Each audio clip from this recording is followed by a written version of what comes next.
The late afternoon sun cast a golden glow over the quiet little garden. Autumn leaves drifted lazily to the ground, creating a soft, rustling symphony beneath the old wooden bench. A gentle breeze carried the scent of earth and roses, mingling, with the faint sound of birds singing their last song of the day. At the heart of this peaceful retreat stood Thomas, a 72-year-old man with silver hair and deep-set eyes that held the weight of years. With careful precision, he trimmed the overgrown branches of a rosebush, his weathered hands steady, deliberate. Each snip of the shears was not just about shaping the plant, it was about knowing what to keep and what to let go.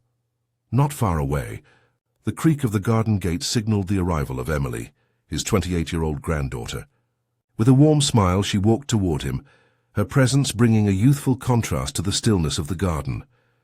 "Grandpa," she said, sitting beside him on the bench, "what's something in your life that you've never told anyone?" The shears, in Thomas's hands, paused mid-air. He turned to Emily, amusement flickering in his gaze. "Now that's a question," he mused, setting the tool down on the wooden table beside him. He wiped his hands on a faded handkerchief, then leaned back, looking toward the setting sun. For a long moment he said nothing. The silence stretched between them, not awkward but weighty, like the stillness before a profound truth is spoken. Finally he sighed, his voice carrying the wisdom of years lived and lessons learned. "Oh, there are many things, Emily," he said with a small smile. "You see, some truths are best kept to ourselves, not because we're afraid to share them, but because they protect our peace." Emily tilted her head, curiosity dancing in her eyes. "What kind of things?" Thomas chuckled softly. He looked down at his hands, the same hands that had built a life, held love, known loss. Then, lifting his gaze back to Emily, he spoke with a quiet certainty. "There are 9 things, my dear," he said, 9 truths that I have learned to keep close, not out of secrecy, but out of wisdom." Emily leaned in, eager to hear what her grandfather had to say. And just like that, the past began to unfold, one story at a time. Before we continue, if you find wisdom in these stories, consider subscribing to our channel. Let's explore life's greatest lessons together. Age. A number that means nothing. Thomas sat in his garden, watching the late afternoon light filter through the branches of the old oak tree. The wind stirred the golden leaves, some clinging to the branches, others surrendering to the breeze, and drifting to the ground. He smiled to himself, knowing that time had a way of moving forward whether one held on or let go. Emily sat beside him, her curiosity unspoken but evident in the way she leaned forward, waiting. He could see it in her eyes, the desire to understand something deeper than just the passing of years. "People make too much of age," Thomas said, absently rubbing his fingers over the smooth wood of his cane. "It's one of the first things. They ask, 'How old are you?' As if a number alone can explain who you are, what you've lived through, or what you're still capable of." He shook his head, letting out a small chuckle. "I used to think it mattered too, until life taught me otherwise." Let the memory come back, not with bitterness, but with the clarity that only time could bring. "I was 52 when I lost my job. After working in the same place for over 2 decades, I found myself walking into interview after interview, answering the same questions, shaking the same hands, and then, always, the same pause. The subtle shift in their eyes when I mentioned my age." He sighed, tapping his fingers against the armrest. "They didn't see my experience, they saw a number, and that number told them a story that had nothing to do with who I really was." Emily's brow furrowed. "That's unfair," she said. "It is," Thomas agreed, "but life doesn't always play fair. That's why we have to decide for ourselves what defines us." After a while, I stopped telling people my age, not because I was ashamed of it, but because I refused to let it limit me. If someone judged me by a number instead of my ability, then they weren't someone I needed to convince. He gestured toward the garden, where the old oak tree stood tall and steady. "You see that tree? It doesn't count the seasons. It just keeps growing, stretching toward the sky. It doesn't ask if it's too old to keep standing, and it certainly doesn't wait for permission to bloom again." Emily followed his gaze, watching the way the leaves moved in the wind. She nodded slowly. "So, what do you say now when someone asks how old you are?" she asked, a playful glint in her eye. Thomas grinned. "I tell them, Old enough to know better, young enough to still try. Emily laughed, and the sound blended with the rustling of the trees as if the world itself agreed. Age does not define us. It is not a measure of what we can or cannot do. Life is not about how many years we have lived. It is about how well we choose to live them. The weight of gold. The sun had begun its slow descent, casting long shadows across the garden. Thomas reached for a smooth stone on the ground and turned it in his palm, feeling its weight. He had always found comfort in holding something solid, something real. He glanced at Emily, who sat cross-legged on the grass, watching him with that same curiosity she always carried. "Money," he said, rolling the stone between his fingers. "It's a strange thing. It can build. It can destroy. It can bring comfort, but it can also bring trouble. And the funny thing is, the more people know you have, the less they see you, and the more they see it." Emily rested her chin on her hands, waiting. Thomas sighed, the weight of a memory settling over him. "I learned that lesson when I was about your age. Back then I had a friend named Robert. We grew up together, went to the same school, ran through these same streets as kids. He was the kind of friend you'd swear would be with you for life. But then, one day, everything changed." He leaned back, staring at the sky as if the past were playing across the clouds. "Robert came into a lot of money, a lucky break, an investment that took off. Suddenly, he was wealthier than he ever imagined. And at first, it was wonderful. He bought a new house, a new car, took us all out for dinner, always picked up the tab. He said money hadn't changed him, but I could see it in his eyes. He was beginning to wonder who his real friends were." He let out a slow breath. "And then, just as suddenly as the money came, the friendships began to shift. People who had never called him before started showing up, asking for favors, business opportunities, loans that were never meant to be repaid. He helped at first, thinking he was doing good, but then he noticed no one ever came around, just to be with him anymore. They only came for what he could give." Emily's face tightened as if she already knew how the story ended. "And then, one day," Thomas continued, "he called me, voice heavy, not with anger but with something worse, disillusionment.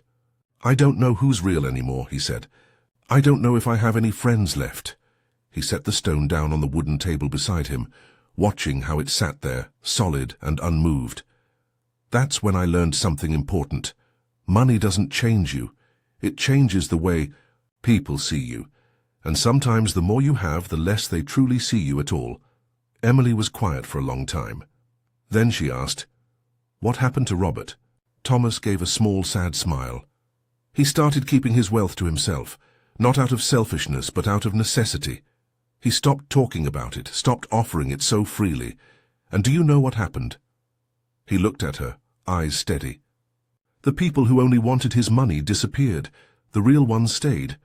Emily nodded slowly, understanding settling in. Thomas picked up the stone again, weighing it in his hand, before tossing it gently to her. "The less people know about what you have, the freer you are to live life on your terms." She caught it, holding its weight in her palm. The unspoken bonds. The wind had shifted, carrying the crisp scent of autumn through the garden. Thomas sat in quiet reflection, watching the way the golden leaves clung stubbornly to the branches before finally surrendering to the breeze. Emily sat beside him, her hands wrapped around a cup of tea, waiting. She had learned that when her grandfather fell into these moments of silence, there was always a story just beneath the surface. Finally, he spoke. "Families are strange things, Emily. We love each other more than anything, yet sometimes we're the ones who hurt each other the most." He ran a hand over his knee, as if smoothing out something unseen. "And when things go wrong, the hardest thing isn't the argument itself, it's what happens after, the words that never should have been said, and the ones that were never spoken at all." Emily looked at him, sensing the weight behind his words. "Did that ever happen to you?" Thomas exhaled slowly, nodding. "A long time ago, with my brother Samuel." He paused as if the name itself carried a kind of ache. "We were close once, the way brothers should be, but after our parents passed, everything changed. There was land to be divided, decisions to be made. It should have been simple. But money, pride, old wounds, these things complicate even the strongest bonds." He looked down at his hands, the same hands that had once clenched into fists during heated arguments, hands that had pointed, in anger, that had pushed someone he loved further away. We fought, not just over land, but over things buried deep, childhood grievances, words left unsaid for too many years. And in that moment, it wasn't about property anymore. It was about proving who was right, who had been wronged. Emily sat still, barely breathing. It got worse when I talked to others about it, Thomas admitted, shaking his head. I was angry and I let people know. I told friends, neighbors, and before I realized it, my private battle with my brother became the business of the entire town. People took sides. Some whispered behind his back, others behind mine. But the damage was the same. Our family, something that should have been protected, had become a story for others to tell. His voice softened. By the time I understood what I had done, it was too late. The wound was deeper than just words. It was trust, broken beyond repair. Emily swallowed, her fingers tightening around her cup. Did you ever make amends? Thomas sighed, the answer already heavy in his chest. We lost years, Emily. Years we could never get back. It wasn't until much later, when time had softened us both, that we found our way back to each other. But even then I always wished I had kept our troubles where they belonged, between us. He looked at her, his gaze steady. Family isn't perfect. We argue. We hurt each other. But no matter what happens, those struggles should stay within the walls of the people who love us. Because once they leave, once others get involved, it's like trying to pull back the wind. Some things can't be unsaid, and some bonds, no matter how strong, can only take so much. Emily nodded, understanding the lesson woven through his words. She looked out at the trees, watching the way the branches bent in the wind, but never broke. Some things could endure, but only if they were protected. The silent battles. Thomas sat quietly, rolling the sleeve of his sweater up just enough to reveal a faint scar along his forearm. It was old, nearly invisible now, but he traced it with his fingers, as if the memory were fresh. The garden was peaceful, the air crisp with the scent of turning leaves. Emily sat beside him, noticing the way his mind had wandered somewhere distant. She didn't rush him. She had learned that some stories took time to surface.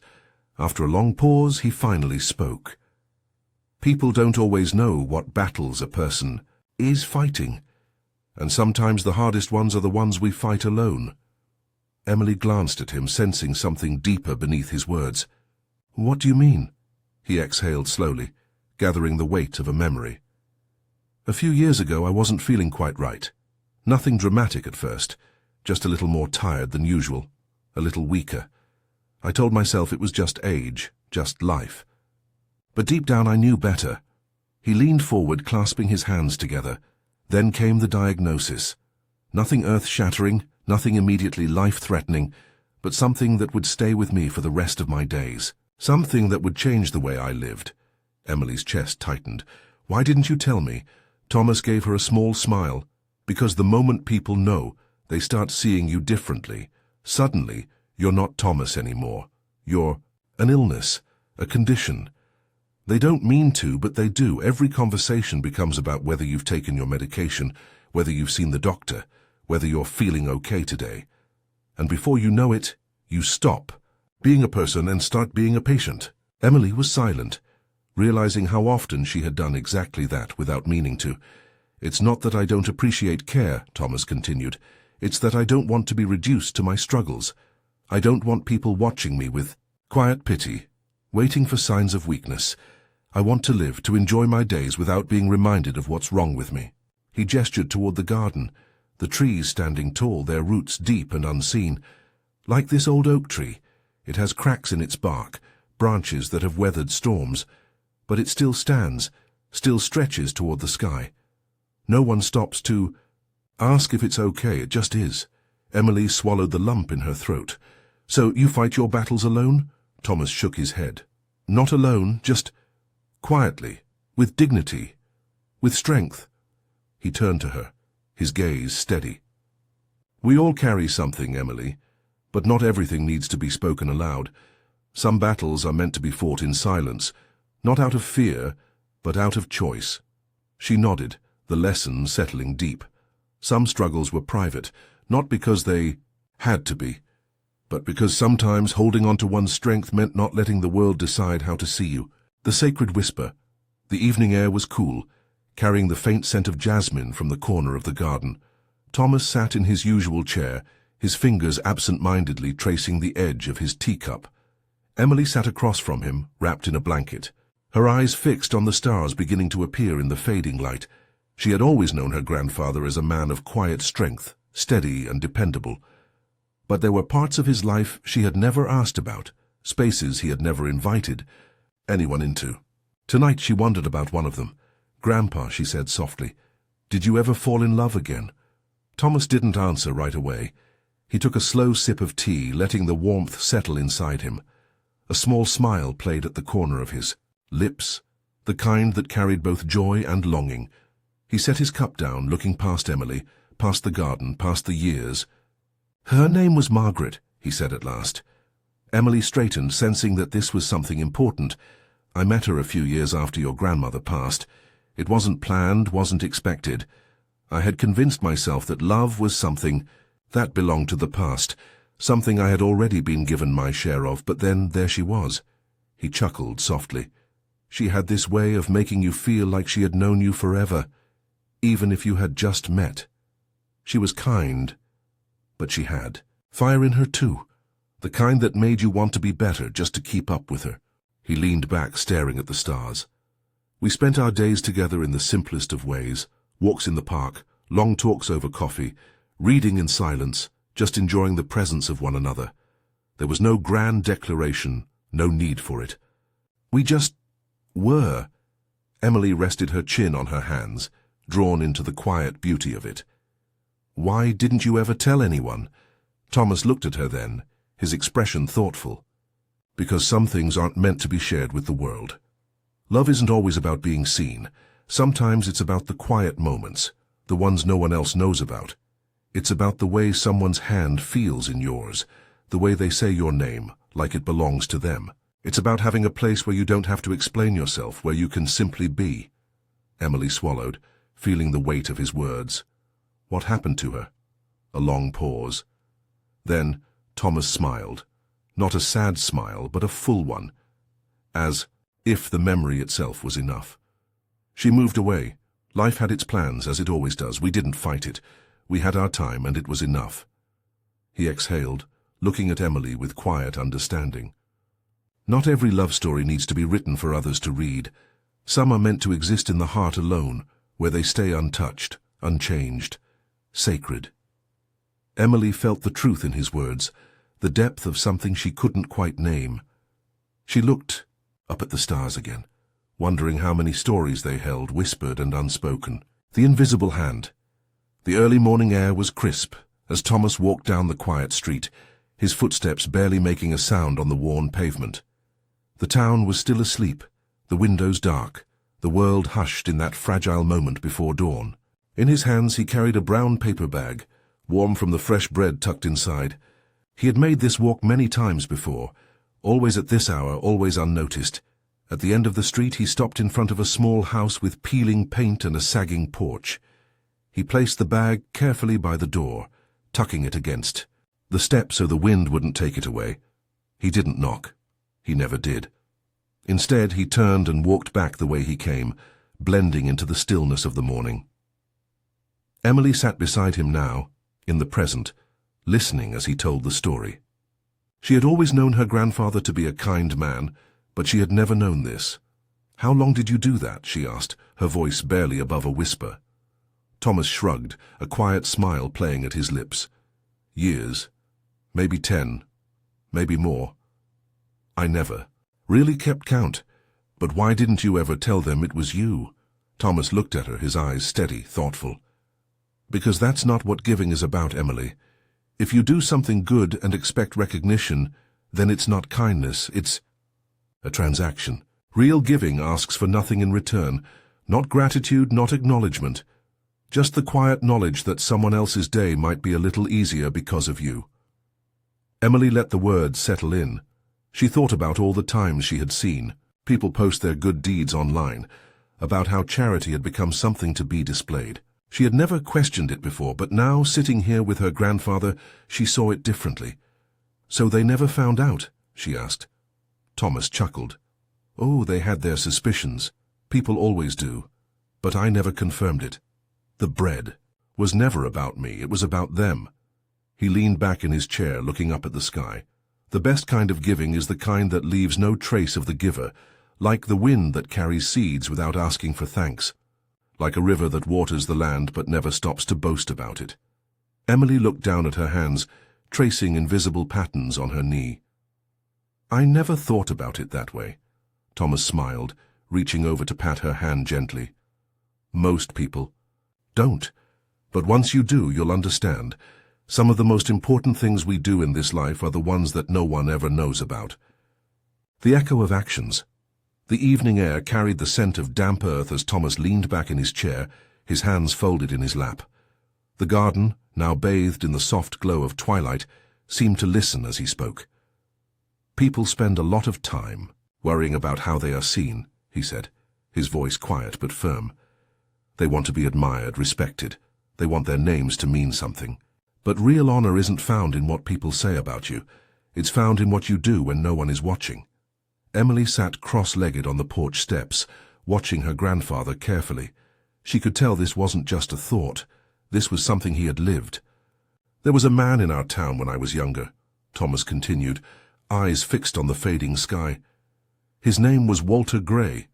To most, he was just an old mechanic, the kind of man who kept his head down and did his work. He didn't dress fancy, didn't talk much, people barely noticed him." He paused as if seeing Walter again in his mind. But Walter had a way of showing up when you needed him. If someone's car broke down, he'd fix it. No charge, no fuss. If a neighbor was struggling, a bag of groceries would appear at their doorstep. No one ever saw him do it. He never took credit, never expected thanks. He just did what needed to be done and went on with his life. Thomas smiled slightly. For years he was just the quiet man at the edge of town. Then, one winter, he passed away. No family, no big funeral planned. But do you know what happened? The morning of his burial, the entire town showed up. Hundreds of people. People who had never spoken his name before that day. They came because in some way Walter had touched their lives, and in that moment, standing in the cold, we all realized something. Walter never needed to chase honor. It had followed him, simply because of the life he chose to live. Emily's fingers traced patterns in the wooden step beneath her. She thought of all the ways people tried to prove themselves, all the ways they wanted to be remembered. Thomas looked at her, his gaze steady. "A reputation is built in silence, Emily. It's not in the words people say about you while you're alive, but in the way they remember you when you're gone." The night deepened, and the stars above flickered, like whispers of all the quiet lives that had left their mark. Not in noise, but in echoes that never faded. The river that keeps flowing. The sound of rustling leaves filled the evening air. As Thomas watched the small creek at the edge of his garden, the water moved steadily over the smooth stones, flowing forward without hesitation, never stopping to look back. He exhaled slowly, letting the past settle in his mind the way fallen leaves settled on the water's surface before drifting away. Emily sat beside him, knees tucked to her chest, sensing the weight in his silence. She had always known her grandfather as a man of wisdom, but she also knew that wisdom often came at a cost. "Have you ever held on to something for too long?" he finally asked, his voice quiet, almost lost beneath the murmuring stream. Emily thought. For a moment. "I think so," she admitted. Thomas nodded as if he had expected that answer. "I did too, once," he said. "A long time ago, I had a friend. His name was Daniel. We grew up together, did everything side by side. I would have trusted him with my life." His fingers traced slow circles on the wooden armrest of his chair, but one day trust wasn't enough. There was a business deal, money, promises, things that should have been simple. But greed has a way of creeping in where you least expect it. He betrayed me, took what wasn't his, and just like that, everything we had built, everything we had been to each other was gone. Emily's chest tightened. "What did you do?" "I carried it," Thomas said, tapping his chest lightly. "For years I carried it. The anger, the betrayal, the weight of it all, I thought that holding on to the pain would keep me from being fooled again. I thought that if I let it go, it would mean what he did didn't matter. But do you know what? I realized. Emily shook her head. I was the only one suffering, he said simply. Daniel had moved on. He had lived his life, while I was still standing in a moment that had already passed. He gestured to the water before them, its surface reflecting the darkening sky. This river never stops flowing. It doesn't hold on to the rocks that try to slow it down. It moves forward because that's the only way it can survive. And I realized I had to do the same. Emily let his words settle in, watching the water carry away the fallen leaves. Did you ever forgive him? Thomas smiled, but it was a quiet, knowing smile. I forgave him the day I decided to be free. The night deepened, and as the river continued on its way, Emily understood some things are too heavy to carry forever. The mantra of the soul. The garden was quiet, wrapped in the hush of the late evening. A single lantern on the porch cast a warm glow, flickering gently with the breeze. Thomas sat with his hands resting on his knees, gazing at the stars scattered across the night sky. Emily, sitting beside him, broke the silence. "Grandpa, do you believe in something greater than us?" Thomas smiled, his eyes never leaving the sky. "Of course," he said, "but belief isn't something I talk about much." Emily tilted her head. "Why not?" He took a slow breath, choosing his words carefully. "Because belief is something personal, something sacred. It's not meant to be debated or measured. It's meant to be felt." For a while he said nothing more, only listening to the sounds of the night. Then, after a pause, he continued. "Your grandmother used to whisper a mantra every morning.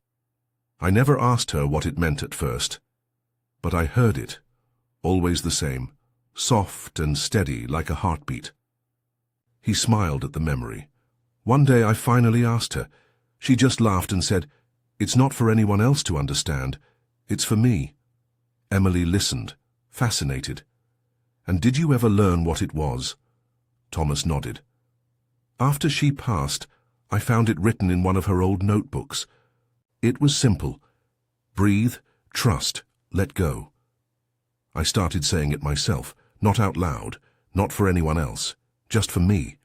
He turned to Emily, his gaze steady.